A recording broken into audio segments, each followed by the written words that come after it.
Sachal news net work کی videos میں خوش آمدید۔ ناظرین، ویڈیو سے متعلق اپنی قیمتی رائے کا اظہار کمنٹ باکس میں ضرور کریں اور چینل کو سبسکرائب کریں۔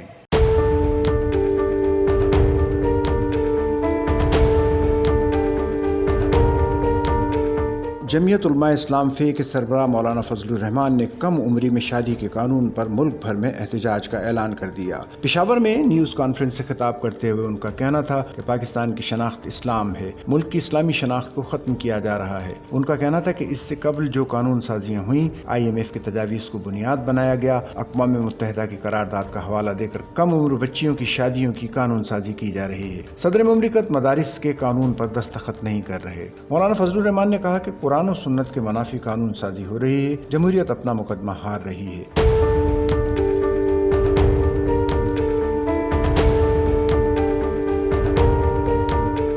ایسے اقدامات کیے جا رہے ہیں کہ ملک میں مسلح گروہ کے بیانیے کو تقویت مل رہی ہے۔ سربراہ JUI نے کہا کہ جنرل مشرف کے زمانے میں بھی خواتین سے متعلق قانون سازی کی گئی۔ خلاصہ یہ ہے کہ جائز نکاح کے لیے مشکلات، زنا بالجبر کے لیے آسانیاں پیدا کی جا رہی ہیں۔ اسلامی نظریاتی کونسل کم عمر شادی کے قانون کو مسترد کر چکی ہے۔ مولانا فضل الرحمان نے کم عمر میں شادی کے قانون کے خلاف ملک بھر میں احتجاج کا اعلان کرتے ہوئے کہا کہ دنیا کے سامنے اپنا بیانیہ رکھیں گے۔ مولانا فضل الرحمان نے کہا کہ 9/11 کے بعد ہم نے عالمی انقلاب کی باتیں کی۔ ہم ایک نئی سرد جنگ میں داخل ہو چکے ہیں جن کی قیادت میں ایشیا نئی اقتصادی طاقت بننے جا رہا ہے۔ انڈیا پاکستان کی کشمکش توقع کی جا رہی تھی، معاملات مفاہمت کے ساتھ حل کیے جا رہے ہیں۔ مودی کی حماقتیں جنگ پر لے آئیں۔ انہوں نے کہا کہ پیپلز پارٹی کی مثال پر لطیفہ یاد آ گیا۔ پیپلز پارٹی نے PTI کے خلاف احتجاج اس لیے کیا کہ انہوں نے پیپلز پارٹی کا کرپشن کا بھی ریکارڈ توڑ لیا۔ ان کا کہنا تھا کہ افغانستان اور پاکستان کے تعلقات ناگزیر ہیں۔